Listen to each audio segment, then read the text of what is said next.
সাকিব আল হাসান ক্রিকেটে ফিরছেন, খেলবেন পাকিস্তান সুপার লিগ, যোগ দিয়েছেন লাহোর কালান্দার্সে। সেই ফ্র্যাঞ্চাইজি টিম যেটায় পিএসএল বন্ধ হওয়ার আগ পর্যন্ত খেলছিলেন আরেক বাংলাদেশি রিশাদ হোসেন। পিএসএল আবারও শুরু হচ্ছে 17 মে থেকে পাকিস্তানের মাটিতে। সেখানে দুই বাংলাদেশি সাকিব ও রিশাদকে এক দলে খেলতে দেখা যাবে, এমন ভাবনায় যদি কেউ বিভোর হতে চান তাহলে আছে হতাশ হওয়ার সম্ভাবনা। অনেকের মনে প্রশ্ন হয়তো এসেছিল বা আসছে, সাকিবকে কেন কার বদলে দলে নিল লাহোর? দুয়ে দুয়ে 4 মেলালে দেখা যায় বাংলাদেশের সেরা এই অলরাউন্ডারকে রিশাদের বিকল্প হিসেবেই অন্তর্ভুক্ত করেছে কালান্দার্স। সংযুক্ত আরব আমিরাতের বিপক্ষে 2 ম্যাচের টি-20 সিরিজ খেলার জন্য বুধবার দেশ ছেড়েছে বাংলাদেশ। শারজাতে আন্তর্জাতিক ম্যাচ খেলতে দলের সঙ্গী হয়েছেন লেগ স্পিনার রিশাদ হোসেনও। জানা গেছে পিএসএল খেলার জন্য লাহোর কালান্দার্সে আর যোগ দিতে চান না 22 বছর বয়সী এই ক্রিকেটার, যেতে চান না পাকিস্তানে। গণমাধ্যমেও এসেছে এই খবর। সেক্ষেত্রে ধারণা করা যায় রিশাদ হোসেনের স্থলেই সাকিব আল হাসানের সাথে চুক্তি করেছে লাহোর। ভারত পাকিস্তানের সাম্প্রতিক সংঘাত নেতিবাচক প্রভাব ফেলেছিল দুই দেশের ফ্র্যাঞ্চাইজি টুর্নামেন্ট আইপিএল ও পিএসএল এর। শেষ পর্যন্ত স্থগিত করতে হয়েছিল দুটোই। অস্ত্রবিরতির পর 17 মে থেকে আবারও শুরু হচ্ছে এই দুই লিগ।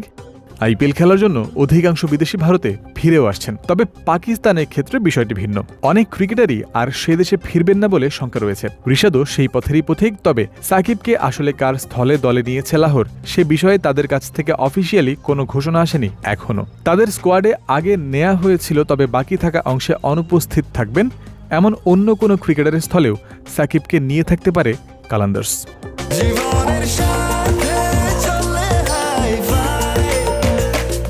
স্বাস্থ্যকর অল টাইম হানিকম, সব সময় all time healthy life. Shakib Al হাসানের ক্রিকেটে ফেরার খবরে বাংলাদেশের ভক্তদের মনে আনন্দের জোয়ার যেমন এসেছে, তেমনি রিশাদ পিএসএলে আর খেলবেন না এমন খবরে তাদের দুঃখিতই হওয়ার কথা। এবারের আসরে একমাত্র বাংলাদেশি হিসেবে এই লেগ স্পিনারই মাঠের ক্রিকেটে বিচরণ করেছেন। যে কটি ম্যাচ খেলেছেন সেখানেও করেছেন ভালো bowling. Fast bowler Nahid Rana টুর্নামেন্টের মাঝপথে পেশোয়ার জালমিতে যোগ দিলেও ম্যাচ খেলার সুযোগ হয়নি তার। তাই ভক্তরা যত আশা ও স্বপ্ন বুনেছিল রিশাদকে নিয়ে, এবার সেই জায়গাতেই হয়তো বসবে সাকিবের নাম। অন্যদিকে এবার শুধু পিএসএল নয়, নতুন করে শুরু হতে যাওয়া আইপিএলেও তো বাংলাদেশের প্রতিনিধি থাকছেন। বাঁহাতি পেসার মুস্তাফিজুর রহমানকে বদলি হিসেবে দলে ভিড়িয়েছে দিল্লি ক্যাপিটালস। রিশাদের মতো জাতীয় দলের সাথে তিনিও এখন আছেন সংযুক্ত আরব আমিরাতে। বিসিবির কাছ থেকে এনওসি পেলে মুস্তাফিজকে খুব শীঘ্রই দেখা যেতে পারে আইপিএলে। জয়ন্ত বিন্দু, ক্রিক ফ্রেন্জি।